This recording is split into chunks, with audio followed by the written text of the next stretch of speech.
Hello everyone, welcome to my channel. So today we are going to start our chapter number 2 of class 12, which is sexual reproduction in flowering plants. So इस chapter में हम पढ़ने वाले हैं कि flowering plants में कैसे sexual reproduction होता है। तो सभी फ्लावरिंग प्लांट्स, अब मैं यहाँ पर फ्लावरिंग प्लांट्स इस्तेमाल कर रही हूँ, आगे मैं एंजियोस्पर्म्स भी बोलूँगी। तो जो एंजियोस्पर्म्स होते हैं वो फ्लावर बियरिंग प्लांट्स होते हैं। तो या मैं फ्लावरिंग प्लांट्स बोलूँ या फिर एंजियोस्पर्म्स बोलूँ, एक ही बात है, तो आप कंफ्यूज मत होइएगा। तो जो एंजियोस्पर्म्स होते हैं वो सेक्सुअल रिप्रोडक्शन शो करते हैं। फ्लावर्स जो होते हैं वो मॉर्फोलॉजिकल और एम्ब्रायोलॉजिकल मार्वल्स होते हैं और सेक्सुअल रिप्रोडक्शन की साइट्स होते हैं। अगर मैं किसी भी फ्लावर को देखूँ, जैसा कि हम क्लास 11th में पढ़कर आए हैं, हमने 4 वर्ल्स पढ़े थे। फर्स्ट वन था कैलिक्स जो कि था वर्ल्ड ऑफ सैपल्स। नेक्स्ट था कोरुला जो कि था world of petals. And androecium था और गाइनेशियम था, जिसमें एंड्रोशियम जो था वो मेल रिप्रोडक्टिव यूनिट था जिसमें स्टैमन आता है, एंड गाइनेशियम जो था वो फीमेल रिप्रोडक्टिव यूनिट था जिसमें पिस्टल आता है। तो फ्लावर में जो मेल रिप्रोडक्टिव स्ट्रक्चर्स होते हैं वो एंड्रोशियम होते हैं एंड फीमेल रिप्रोडक्टिव स्ट्रक्चर्स होते हैं गाइनेशियम। तो सबसे पहले हम स्टार्ट करने वाले हैं मेल रिप्रोडक्टिव स्ट्रक्चर्स, जिसमें आते हैं stamen, microsporangium and pollen grains. तो स्टार्ट करते हैं मेल रिप्रोडक्टिव स्ट्रक्चर को। स्टैमन की बात करते हैं। स्टैमन के बेसिकली 2 पार्ट्स होते हैं। एक होता है लॉन्ग एंड सिलेंडर स्टॉक, जिसको हम फिलामेंट बोलते हैं। फिलामेंट के ऊपर एक बाइलोब स्ट्रक्चर होता है जिसको हम एंथर बोलते हैं। जो फिलामेंट का लोअर एंड प्रॉक्सिमल एंड होता है वो अटैच्ड होता है या तो फ्लावर के थैलेमस से अटैच्ड होगा या फिर फ्लावर के पेटल से अटैच्ड होगा। अब ये नंबर और length of स्टैमन्स different species of flower में वेरिएबल होता है, मतलब कि डिफरेंट स्पीसीज़ का अगर हम स्टैमन्स लेंगे तो वो हमको डिफरेंट नज़र आएंगे। जो एंजियोस्पर्म का एंथर होता है वो बाइलोब्ड होता है, मतलब कि उसके 2 लोब होते हैं और हर एक लोब में 2 थेका होती हैं, मतलब कि हर एक लोब उसका डाइथेकस होता है। और जो एंथर होता है वो 4 साइडेड होता है, मतलब कि उसका टेट्रागोनल स्ट्रक्चर होता है जिसमें हर एक साइड पर माइक्रोस्पोरेंजियम प्रेजेंट होते हैं, मतलब कि एंथर में 4 माइक्रोस्पोरेंजिया प्रेजेंट होते हैं और हर एक लोब में 2 माइक्रोस्पोरेंजिया आते हैं। तो एंथर क्या होता है? एंथर बाइलोब्ड स्ट्रक्चर होता है जिसमें हर एक लोब में 2 थेका होते हैं, मतलब कि उसका हर एक लोब डाइथेकस होता है। और एंथर 4 साइडेड टेट्रागोनल स्ट्रक्चर होता है जिसमें हर एक साइड पर एक माइक्रोस्पोरेंजियम प्रेजेंट होता है, मतलब कि हर एक एंथर में 4 माइक्रोस्पोरेंजिया प्रेजेंट होते हैं। उसके बाद वो जो माइक्रोस्पोरेंजिया होते हैं वो फर्दर डेवलप हो जाते हैं पॉलन सेक्स में एंड देन पॉलन ग्रेन्स में। तो हम बात करते हैं स्ट्रक्चर ऑफ माइक्रोस्पोरेंजियम की। एक माइक्रोस्पोरेंजियम दिया हमने, अगर हम उसका स्ट्रक्चर देखें तो वो जनरली सराउंडेड होता है 4 वॉल लेयर से, the epidermis, endothecium, middle layers and the टेप्टम। सबसे पहले आती है एपिडर्मिस, उसके अंदर होती है एंडोथीशियम, उसके अंदर होती है मिडल लेयर्स और जो इनर मोस्ट लेयर होती है वो होती है टेप्टम। तो जो आउटर की 3 वॉल लेयर्स हैं, epidermis, endothecium and middle layers, इनका फंक्शन क्या होता है? ये प्रोटेक्शन प्रोवाइड कराती हैं और हेल्प करती हैं एंथर के डिहाइसेंस में, ताकि पॉलन रिलीज़ हो जाए।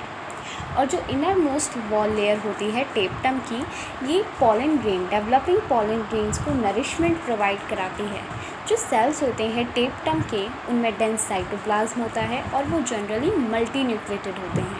मल्टी न्यूक्लिएटेड मतलब कि उनमें एक से ज़्यादा न्यूक्लियस प्रेजेंट होता है।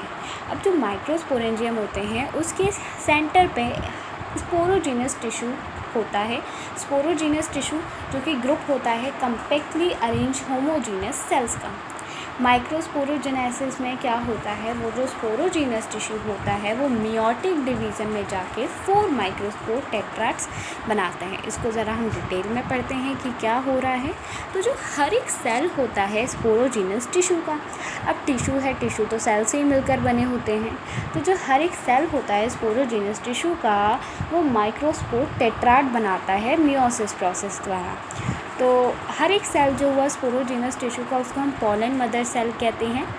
तो जो प्रोसेस है पॉलन मदर सेल से पॉलन ग्रेन बनने तक का मियोसिस के थ्रू, वो कहलाता है माइक्रोस्पोरोजेनेसिस। अब जब ये माइक्रोस्पोर बन जाते हैं और 4 सेल्स में अरेंज हो जाते हैं तो वो माइक्रोस्पोर टेट्राड कहलाते हैं। जैसे कि हर एक सेल स्पोरोजेनस टिश्यू का मियोसिस डिवीज़न करके माइक्रोस्पोर टेट्राड बनाती है। उसके बाद ये जो माइक्रोस्पोर्स होते हैं ये एक दूसरे से डिसोशिएट हो जाते हैं, अलग हो जाते हैं और पॉलन ग्रेन्स में डेवलप हो जाते हैं। तो अब ये हुआ क्या माइक्रोस्पोरोजेनेसिस में? माइक्रोस्पोरोजेनेसिस में जो एंथर के अंदर हर साइड पर एक माइक्रोस्पोरेंजियम प्रेजेंट था, उसके बीच में स्पोरोजेनस टिश्यू था। उस टिश्यू की एक सेल जो कि पॉलन मदर सेल थी, उसने मियोसिस करा, मियोसिस करके माइक्रोस्पोर टेट्राड बनाया। वो माइक्रोस्पोर टेट्राड में जो 4 माइक्रोस्पोर्स से थे वो एक दूसरे से डिसोशिएट हो गए और डेवलप हो गए पॉलन ग्रेन्स में। तो अब हमारे पास आ गए पॉलन ग्रेन्स। तो जो पॉलन ग्रेन्स होते हैं वो मेल गैमेटोफाइट्स को रिप्रेजेंट करते हैं, जो कि जनरली स्फेरिकल होते हैं शेप में, जिनका डायमीटर होता है 25 to 50 माइक्रोमीटर। अब हम ज़रा पॉलन ग्रेन का स्ट्रक्चर देखते हैं। तो पॉलन ग्रेन जो होते हैं वो स्फेरिकल होते हैं, जिनका डायमीटर होता है 25 to 50 माइक्रोमीटर्स, और उनकी जो हार्ड आउटर लेयर होती है वो एग्जाइन होती है, जो कि स्पोरोपोलिनिन की बनी हुई होती है। स्पोरोपोलिनिन जो कि मोस्ट रेसिस्टेंट ऑर्गेनिक मटेरियल होता है, जो कि हाई टेम्परेचर, स्ट्रॉन्ग एसिड्स और एल्कली में विथस्टैंड कर सकता है। कोई भी एंजाइम स्पोरोपोलिनिन को डिग्रेड्स नहीं कर सकती है। तो अब ये एग्जाइन लेयर जो होती है वो हार्ड आउटर लेयर होती है पॉलन ग्रेन की, जो कि स्पोरोपोलिनिन से बनी हुई होती है। किसी किसी जगह पर ये एग्जाइन लेयर में स्पोरोपोलिनिन एब्सेंट होता है, वो पोर कहलाता है जार्म पोर्स। ठीक है, वहीं से ही पॉलन ट्यूब जर्मिनेट होती है, जो हम आगे पढ़ने वाले हैं। और जो इनर वॉल होती है पॉलन ग्रेन की वो इंटाइन होती है। ये पतली और कंटिन्यूस लेयर होती है जो कि बनी हुई होती है सेलुलोज एंड पैक्टिन की। जो साइटोप्लाज्म होता है पॉलन ग्रेन का वो प्लाज्मा मेम्ब्रेन से सराउंडेड होता है। जब पॉलन ग्रेन मैच्योर हो जाता है तब ये 2 सेल्स कंटेन करता है, एक होती है वेजिटेटिव सेल और एक होती है जनरेटिव सेल। जो वेजिटेटिव सेल होती है वो बड़ी होती है, उसमें अबंडेंट फूड रिजर्व रहता है, जिसका लार्ज इरेगुलरली शेप न्यूक्लियस होता है। जबकि जो जनरेटिव सेल होती है वो छोटी होती है और वेजिटेटिव सेल के साइटोप्लाज्म में फ्लोट्स करती है। ये स्पिंडल शेप की होती है, जिसका डेंस साइटोप्लाज्म होता है और न्यूक्लियस होता है। तो पॉलन ग्रेन में 2 सेल्स हैं, वेजिटेटिव सेल जो कि बड़ी वाली है, जिसमें अबंडेंट फूड रिजर्व है, जिसका लार्ज इरेगुलरली शेप न्यूक्लियस है, और उसी के ही साइटोप्लाज्म में एक छोटी वाली सेल जिसको हम जनरेटिव सेल बोल रहे हैं वो प्रेजेंट है। वो वेजिटेटिव सेल के साइटोप्लाज्म में फ्लोट्स कर रही है, स्पिंडल शेप की है, जिसका डेंस साइटोप्लाज्म है और एक न्यूक्लियस है। 60% एंजियोस्पर्म्स में पॉलन ग्रेन 2 सेल स्टेज पर छट जाते हैं, मतलब कि 2 सेल स्टेज पर ही रिलीज़ हो जाते हैं। अब ये 2 सेल स्टेज मतलब कि जैसा कि हमने पढ़ा पॉलन ग्रेन में 2 सेल्स होती हैं, वेजिटेटिव सेल और जनरेटिव सेल्स।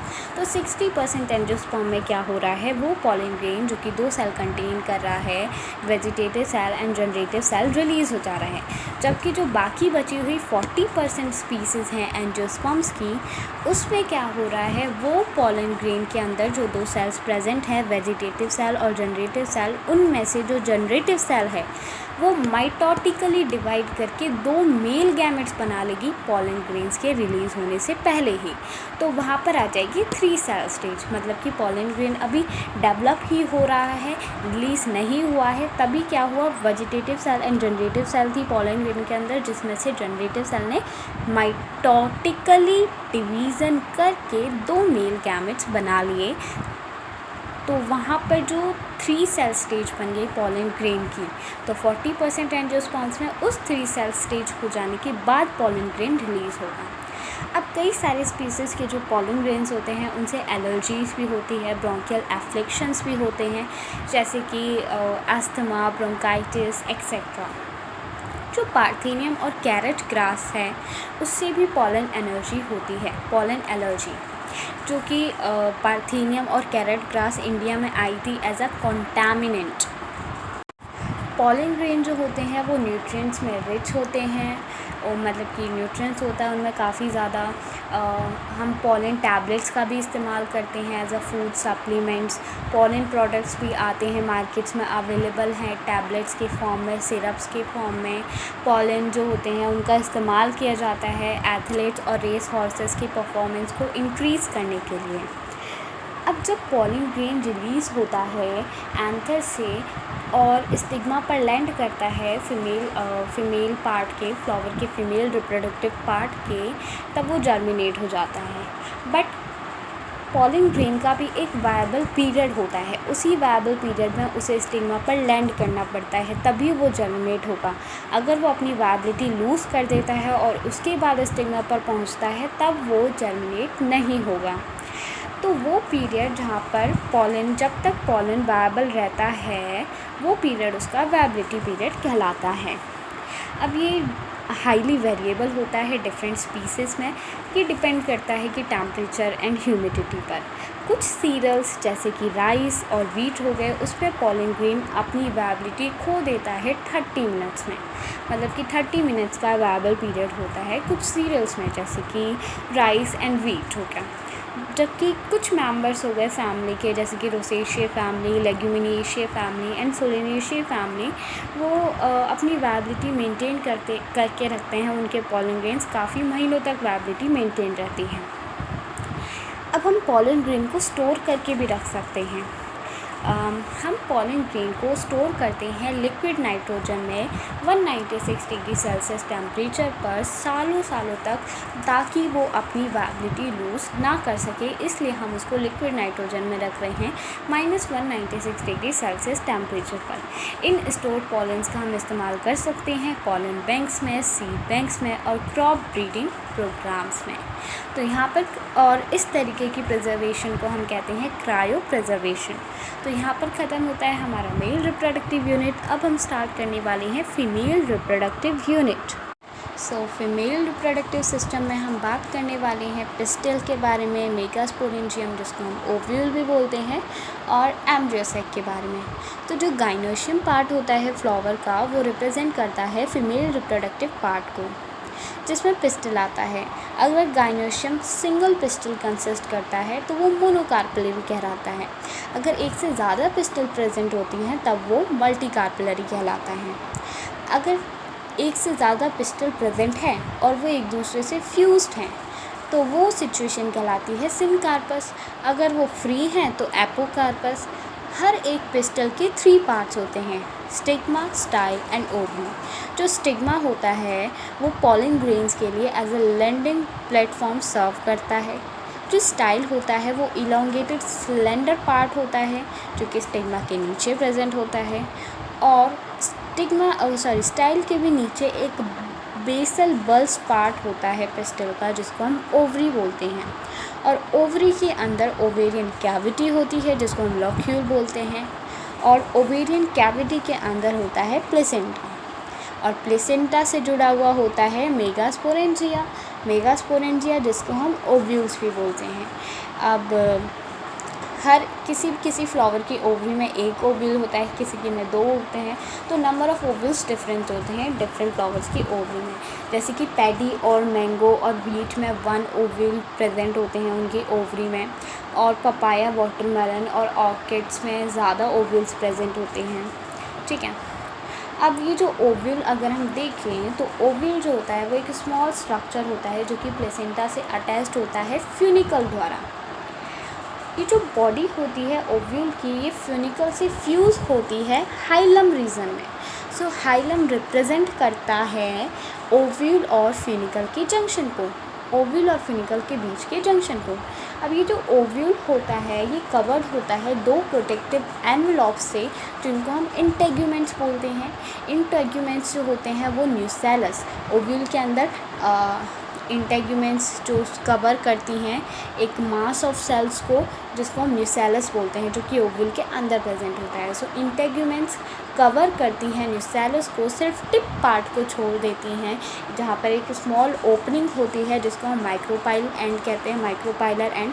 और माइक्रोपाइलर एंड के अपोजिट में होता है चलाज़ल एंड। अब जो इंटेग्यूमेंट्स इनक्लोज कर रही है मास ऑफ सेल्स को उसको हम न्यूसेलस बोलते हैं। जो सेल्स होते हैं न्यूसेलस के वो अबेंडेंट प्रिजर्व फूड मटेरियल्स होते हैं। उसके बाद न्यूसेलस के अंदर लोकेट होता है एम्ब्रियो सैक और फीमेल गैमेटोफाइट। अब हम बात करते हैं मेगास्पोरोजेनेसिस की। तो हर एक ओव्यूल जनरली एक सिंगल एम्ब्रियो सैक बनाता है मेगास्पोर से। तो जो प्रोसेस है मेगास्पोर मदर सेल से मेगास्पोर का फॉर्मेशन होना मेगास्पोरोजेनेसिस कहलाता है। ओव्यूल्स जो होते हैं वो जनरली डिफ्रेंशिएट हो जाते हैं सिंगल मेगास्पोर मदर सेल्स में। यहाँ पर क्या हो रहा है मेगास्पोरोजेनेसिस में, जो ओव्यूल्स हैं वो डिफ्रेंशिएट हो रहे हैं सिंगल मेगास्पोर मदर सेल में। मेगास्पोर मदर सेल्स जो कि बड़ी सेल है, डेंस साइटोप्लाज्म है और उसमें प्रोमिनेंट न्यूक्लियस है। अब वो megaspore mother cell meiotic division में जाएगी, मियोसिस करेगी और मियोसिस करके 4 मेगास्पोर्स बनाएगी जिसमें से 3 मेगास्पोर डीजनरेट हो जाएंगे और बचा हुआ मेगास्पोर होगा फंक्शनल मेगास्पोर, जो कि आगे जाके डेवलप होगा फीमेल गैमेटोफाइट और एम्ब्रियो सैक में। तो ये जो एम्ब्रियो सैक का फॉर्मेशन होगा एक सिंगल फंक्शनल मेगास्पोर से, इसको हम बोलते हैं मोनोस्पोरिक डेवलपमेंट। मोनोस्पोरिक डेवलपमेंट क्यों बोल रहे हैं, क्योंकि एक सिंगल मेगास्पोर से डेवलपमेंट हो रहा है, तो इस वजह से हम इसे बोलेंगे मोनोस्पोरिक डेवलपमेंट। अब ऐसा क्या होता है, मेगास्पोर कैसे फीमेल गैमेटोफाइट बनती है, वो हम पढ़ने वाले हैं।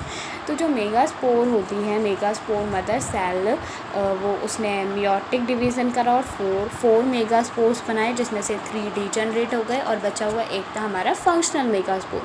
वो फंक्शनल मेगास्पोर का जो न्यूक्लियस होगा वो माइटोटिस करेगा और माइटोटिस करके 2 न्यूक्लियाई बनाएगा जो कि अपोजिट पोल्स पर पहुंच जाएंगे सेल्स के। अब उसके बाद वो फर्दर दोबारा माइटोसिस करके 4 न्यूक्लिएट एम्ब्रियो सैक बनाएगा। उसके बाद थर्ड टाइम माइटोसिस करके 8 न्यूक्लिएट एम्ब्रियो सैक बनाएगा। अब उस 8 न्यूक्लिएट स्टेज में सेल्स न्यूक्लियस कैसे अरेंज होते हैं। अब यहाँ पर एक सेल के अंदर डिवीज़न हो रहा है, बट यहाँ पर सिर्फ न्यूक्लियस का डिवीज़न हो रहा है, वहाँ पर फर्दर सेल वॉल फॉर्मेशन अभी नहीं हो रहा है। तो हम इस डिवीज़न को बोलते हैं फ्री न्यूक्लियर डिवीज़न। तो फीमेल गैमेटोफाइट बना, उसमें 8 न्यूक्लिएट स्टेज आ गई है। अब क्या होगा, 8 न्यूक्लियस में से 6 न्यूक्लियस के ऊपर सेल वॉल आ जाएगी, जबकि जो 2 बचे हुए होंगे वो as a polar nuclei embryo sac के सेंटर में प्रेजेंट होंगे, सेंट्रल सेल के रूप में। अब जो माइक्रोपाइलर एंड होगा एम्ब्रियो सैक का, वहाँ पर 2 सिनर्जिड्स प्रेजेंट होते हैं, 2 सेल्स जिनको हम सिनर्जिड्स बोलेंगे, जिनके पास स्पेशल सेलुलर थिकनिंग्स होती हैं माइक्रोपाइलर टिप पर, जिनको हम फिलीफॉर्म अपैरेटस बोलते हैं। और उन सिनर्जिड्स के साथ एक और सेल प्रेजेंट होती है जिसको हम एग सेल बोलते हैं। अब सिनर्जिड्स में स्पेशल सेलुलर थिकनिंग्स होती हैं माइक्रोपाइलर टिप पर, जिसको हम फिलीफॉर्म अपैरेटस बोलते हैं।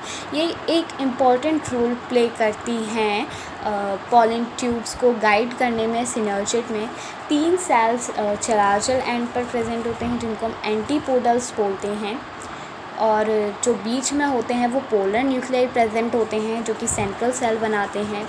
तो यहाँ पर जो एम्ब्रियो सैक बना उसमें 8 न्यूक्लियस प्रेजेंट होते हैं और 7 सेल होते हैं, तो उसको हम बोलते हैं 8 न्यूक्लिएट 7 सेल्ड। तो यहाँ पर क्या हुआ, जो मेगास्पोर मदर सेल थी उसने मियोसिस करा, मियोसिस करके 4 मेगास्पोर्स बनाई जिसमें से 3 डीजनरेट हो गई, एक फंक्शनल मेगास्पोर्स थी।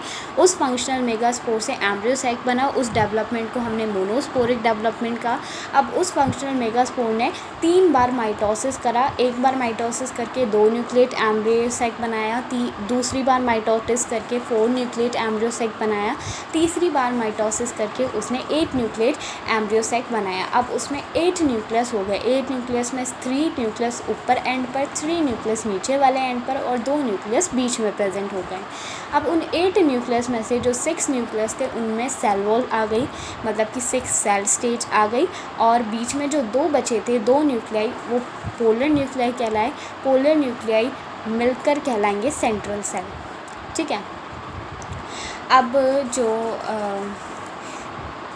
माइक्रोपाइलर एंड है। माइक्रोपाइलर एंड पर दो सिनर्जिड्स प्रेजेंट है। सिनर्जिड्स में सेलुलर थिकनिंग्स है, स्पेशल सेलुलर थिकनिंग्स जिनको हम फिलिफॉर्म अपैरेटस बोलते हैं। उनके पीछे एक एक्स सेल प्रेजेंट होती है और जो एंटीपोडल्स होते हैं वो प्रेजेंट होते हैं चलाजल एंड में, अपोजिट एंड में माइक्रोपाइलर एंड के। तो 3 सेल्स एंटीपोडल्स के चलाजल एंड पर आ गए, 3 सेल माइक्रोपाइलर एंड पर प्रेजेंट हो गए और बीच में 2 न्यूक्लियस प्रेजेंट हो गए। उन्होंने एक सेंट्रल सेल बना लिया। ओके, सो यहाँ पर जो एम्ब्रियो सेक बना है उसमें 8 न्यूक्लिएट थे एंड 7 सेल थे। तो यहाँ पर टॉपिक ख़त्म होता है हमारा फीमेल रिप्रोडक्टिव सिस्टम। अब हम बात करने वाले हैं पॉलिनेशन के बारे में। पॉलिनेशन होता है पॉलन ग्रेन्स का ट्रांसफ़र एंथर से दूसरे फ्लावर या फिर सेम फ्लावर के स्टिग्मा पर ट्रांसफ़र होना पॉलिनेशन कहलाता है। पॉलिनेशन 3 टाइप्स के होते हैं, एक होता है ऑटोगैमी, एक होता है जिटोनोगैमी और एक होता है जीनोगैमी। ऑटोगैमी में क्या होता है, ऑटोगैमी को हम सेल्फ पॉलिनेशन भी बोल सकते हैं। इसमें क्या होता है, एक प्लांट है, उस प्लांट में फ्लावर है, वो फ्लावर बाइसेक्सुअल है, मतलब कि उसमें एंड्रोइशियम भी है और गाइनोशियम भी है और वहाँ पर एक एंड्रोइशियम से पॉलन ग्रेन निकल रहा है और गाइनोशियम पर एंटर कर रहा है, तो वहाँ पर वो कंडीशन हुई ऑटोगैमी। अब कुछ एग्जाम्पल की अगर मैं बात करूँ, जैसे कि वियोला, ऑक्सैलिस, कॉमेलिना, ये 2 तरीके के फ्लावर्स प्रोड्यूस करते हैं। एक होते हैं चेस्मोगैमस फ्लावर्स और एक होते हैं क्लिस्टोगैमस फ्लावर्स। चेस्मोगैमस फ्लावर्स बाकी स्पीसीज़ के फ्लावर्स की तरह ही होते हैं, ओपन होते हैं, ठीक है, जबकि जो क्लिस्टोगैमस फ्लावर होते हैं वो ओपन ही नहीं होते हैं, हमेशा क्लोज रहते हैं।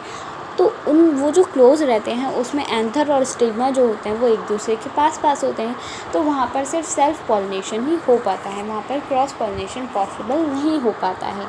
तो अगर पॉलिनेटर प्रेजेंट नहीं है, मतलब कि पॉलिनेशन कराने वाला कोई भी प्रेजेंट नहीं है, बट तब भी वहाँ पर सीड बनना ही है। कहाँ पर, क्लिस्टोगैमस फ्लावर में। क्यों, क्योंकि वहाँ पर तो सेल्फ पॉलिनेशन ही होना है। नेक्स्ट आता है जिटोनोगैमी। जिटोनोगैमी में क्या होता है, सेम प्लांट है, एक प्लांट है, उस पर 2 फ्लावर्स लगे हुए हैं और एक फ्लावर के एंट्रेशन से पॉलन ग्रेन आ रहा है और दूसरे फ्लावर के स्टिग्मा पर जाकर जर्मिनेट हो रहा है। तो यहाँ पर अगर हम फिज़िकली देखेंगे तो ये हमको क्रॉस पॉलिनेशन दिखेगा, बट जेनेटिकली ये ऑटोगैमी की तरह ही है, सेल्फ पॉलिनेशन ही है, क्योंकि सेम प्लांट पर हो रहा है, इस वजह से ये जेनेटिकली ऑटोगैमी के सिमिलर होता है। नेक्स्ट आता है जीनोगैमी। जीनोगैमी में 2 डिफरेंट प्लांट्स होते हैं, उनके फ्लावर्स के बीच में पॉलिनेशन होता है। तो ये जेनेटिकली भी क्रॉस पॉलिनेशन है एंड फिज़िकली भी क्रॉस पॉलिनेशन है। अब हम बात करेंगे एजेंट्स ऑफ पॉलिनेशन के बारे में। प्लांट्स 2 एबायोटिक और 1 बायोटिक एजेंट्स का इस्तेमाल करते हैं पॉलिनेशन अचीव करने के लिए। एबायोटिक में वो इस्तेमाल करते हैं या तो पॉलिनेशन बाय विंड करेंगे या फिर पॉलिनेशन बाय वाटर, और बायोटिक में एनिमल्स द्वारा पॉलिनेशन करते हैं। ज़्यादातर प्लांट्स जो होते हैं वो बायोटिक एजेंट्स का इस्तेमाल करते हैं पॉलिनेशन के लिए। सबसे पहले हम पढ़ते हैं एबायोटिक वाला, एबायोटिक से पॉलिनेशन। सो पॉलिनेशन विंड द्वारा काफ़ी ज़्यादा कॉमन होता है एबायोटिक पॉलिनेशन में। विंड पॉलिनेशन के लिए जो पॉलन ग्रेन्स होने चाहिए वो हल्के होने चाहिए, नॉन स्टिकी होने चाहिए, ताकि वो इजीली हवा द्वारा ट्रांसपोर्ट किए जा सके। और वहीं जो स्टिग्मा होना चाहिए वो फैदरी होना चाहिए, ताकि वो इजीली पॉलन ग्रेन्स को ट्रैप कर सके। और विंड पॉलिनेटेड फ्लावर्स में सिंगल ओवल होना चाहिए हर एक ओवरी में। एग्जाम्पल है कॉर्न कॉब, और कॉमन होता है विंड पॉलिनेशन ग्रासेस में। नेक्स्ट आता है पॉलिनेशन बाय वाटर, जो कि काफ़ी कम पाया जाता है फ्लावरिंग प्लांट्स में, लगभग 30 जेनरा तक, मोस्टली ज़्यादातर मोनोकोटिलेडन्स में पाया जाता है। वाटर पॉलिनेटेड प्लांट्स के एग्जांपल है वेलिस्नेरिया, हाइड्रिला, जो कि फ्रेश वाटर में ग्रो करते हैं, और मैराइन वाटर में ग्रो करने वाली सी ग्रासेस हैं जैसे कि ज़ूस्टेरा। सभी एक्वेटिक प्लांट्स वाटर पॉलिनेशन का इस्तेमाल नहीं करते हैं। ज़्यादातर एक्वेटिक प्लांट्स जैसे कि वाटर हाइकियांथ एंड वाटर लिली में क्या होता है, फ्लावर जो होते हैं वो वाटर सरफेस के ऊपर होते हैं और वो इंसेक्ट या फिर विंड द्वारा ही पॉलिनेटेड हो जाते हैं। बट जिन प्लांट्स में होता है उनकी बात करें, जैसे कि वेलिस्नेरिया में क्या होता है, फीमेल फ्लावर वाटर के सरफेस पर आ जाता है, male flowers pollen grain release कर देता है वाटर के सरफेस पर, और वो पॉलन ग्रेन्स फीमेल फ्लावर के स्टिग्मा पर पहुंच जाते हैं। ये वाटर करंट्स द्वारा कैरी किए जाते हैं और पहुंचकर वहाँ पर जर्मिनेट हो जाते हैं। अब next group of pollinator water pollinator plant में आता है सी ग्रासेस, जैसे कि ज़ूस्टेरा। वहाँ पर क्या होता है, वहाँ पर फीमेल फ्लावर वाटर के अंदर रहता है और पॉलन ग्रेन्स भी वाटर के अंदर ही रिलीज़ हो जाते हैं। यहाँ पर पॉलन ग्रेन्स जो होते हैं वो लॉन्ग लंबे होते हैं और रिबन लाइक होते हैं। लंबे और रिबन लाइक इस वजह से होते हैं ताकि वो इजीली वाटर में फ्लोट कर सकें और जल्दी से फीमेल फ्लावर के स्टिग्मा पर पहुंच जाए। ये भी वाटर द्वारा कैरी किए जाते हैं और इनमें से कुछ जो होते हैं वो स्टिग्मा पर पहुंच जाते हैं और वहाँ पर पॉलिनेशन हो जाता है। ज़्यादातर वाटर पॉलिनेटर स्पीसीज़ में पॉलन ग्रेन्स जो होते हैं उनको वेटिंग से प्रोटेक्ट रखने के लिए एक कवरिंग होती है पॉलन ग्रेन्स के ऊपर, जिसको हम बोलते हैं म्यूसिलेजिनियस कवरिंग। दोनों विंड और वाटर पॉलिनेटेड फ्लावर्स ना ही तो कलरफुल होते हैं और ना ही कोई नेक्टर प्रोड्यूस करते हैं। अब हम बात करते हैं बायोटिक पॉलिनेशन के बारे में। ज़्यादातर फ्लावरिंग प्लांट्स बायोटिक पॉलिनेशन का इस्तेमाल करते हैं, एनिमल्स का इस्तेमाल करते हैं एज अ पॉलिनेटिंग एजेंट्स, जैसे कि bees, butterflies, flies, beetles, wasps, ants, moths, birds में जैसे कि सनबर्ड्स एंड ह्यूमिंग बर्ड्स और बैट्स। ये कुछ कॉमन पॉलिनेटिंग एजेंट्स हैं। इन्हीं एनिमल्स में से जैसे कि इंसेक्ट, पर्टिकुलरली बीज, ये डोमिनेंट बायोटिक पॉलिनेटिंग एजेंट्स होते हैं। यहाँ तक कि बड़े बड़े एनिमल्स जैसे कि कुछ प्राइमेट्स जिनको हम लीमर्स बोलते हैं, एर्बोरियल, ट्री ड्वेलिंग रोडेंट्स और यहाँ तक कि कुछ रेप्टाइल्स भी जैसे कि गेस्को लिजार्ड एंड गार्डन लिजार्ड, इनको भी एज अ पॉलिनेटर रिपोर्ट किया गया है। मेजॉरिटी इंसेक्ट पॉलिनेटेड फ्लावर्स जो होते हैं वो बड़े होते हैं, कलरफुल होते हैं, उनमें फ्रेगनेंस होती है और वो रिच होते हैं नेक्टर में। अब ये जो एनिमल्स होते हैं वो इन्हीं फ्लावर्स की फ्रेगनेंस द्वारा अट्रैक्ट होते हैं, जबकि कुछ फ्लावर पॉलिनेटेड जबकि कुछ फ्लावर जो कि फ्लाइज एंड बीटल्स द्वारा पॉलिनेटेड होते हैं वो फॉल ऑर्डर्स भी सीक्रेट करते हैं इन एनिमल्स को अट्रैक्ट करने के लिए। नेक्टर और पॉलन ग्रेन्स जो होते हैं वो यूजुअल फ्लोरल रिवॉर्ड्स होते हैं। अब यहाँ पर पॉलिनेशन कैसे हो रहा है, जो एनिमल्स है वो मेल रिप्रोडक्टिव पार्ट एंड्रोइशियम के कांटेक्ट में आता है। वहाँ पर जो पॉलन ग्रेन्स होते हैं उनसे मतलब कि अब उनकी बॉडी पर पॉलन ग्रेन्स की कोटिंग हो जाती है। जब वो एनिमल आके एंड्रोइशियम पर बैठता है तो उसकी बॉडी से कुछ पॉलन ग्रेन्स चिपक जाते हैं। उसके बाद क्योंकि एनिमल पॉलिनेटेड फ्लावर्स के जो पॉलन ग्रेन्स होते हैं वो स्टिकी होते हैं, इस वजह से वो एनिमल की बॉडी पर चिपक जाते हैं और उसके बाद वो एनिमल स्टिग्मा पर जाता है। स्टिग्मा पर जाने के बाद वो पॉलन ग्रेन्स वहाँ पर कुछ स्टिग्मा पर झड़ जाते हैं एंड देन वहाँ पर जर्मिनेशन हो जाता है पॉलन ग्रेन्स का। तो इस तरीके से यहाँ पर पॉलिनेशन होता है। कुछ स्पीसीज़ में ये जो फ्लोरल रिवॉर्ड्स नेक्टर और पॉलन ग्रेन्स ये यूजुअली फ्लोरल रिवॉर्ड्स होते हैं। तो जो कुछ स्पीसीज़ में ये जो फ्लोरल रिवॉर्ड्स होते हैं ये सेफ प्लेस प्रोवाइड कराते हैं एग लेइंग के लिए। जैसे कि मॉथ की स्पीसीज़ और यूका प्लांट की बात करूँ तो मॉथ और यूका प्लांट इन दोनों की लाइफ साइकिल एक दूसरे के बिना इनकम्प्लीट है। जो मॉथ होता है वो यूका प्लांट की ओवरी के लोक्यूल में अपने एग ले कर देता है और बदले में वो मॉथ यूका फ्लावर को पॉलिनेट कर देता है। अब जब वो पॉलिनेशन हो जाता है वहाँ पर तो जो लार्वा होते हैं मॉथ के वो बाहर आ जाते हैं जब सीड जो होता है वो डेवलप करना स्टार्ट कर देता है। तो इस तरीके का रिलेशन हमने पढ़ा जिसमें जो मॉथ था वो अपने एग ले कर रहा था यूका प्लांट की ओवरी में और बदले में यूका प्लांट को क्या कर रहा था, पॉलिनेट कर रहा था। बट जब जो सीड था यूका प्लांट के अंदर वो डेवलप करना स्टार्ट कर देगा तब जो लार्वे होंगे मॉथ के वो बाहर आने लगेंगे। एक टॉलेस्ट फ्लावर होता है जिसको हम एमॉर्फोफैलस बोलते हैं, जो कि 6 फीट का होता है हाइट में। तो यहाँ पर ख़त्म होता है हमारा पॉलिनेशन टॉपिक।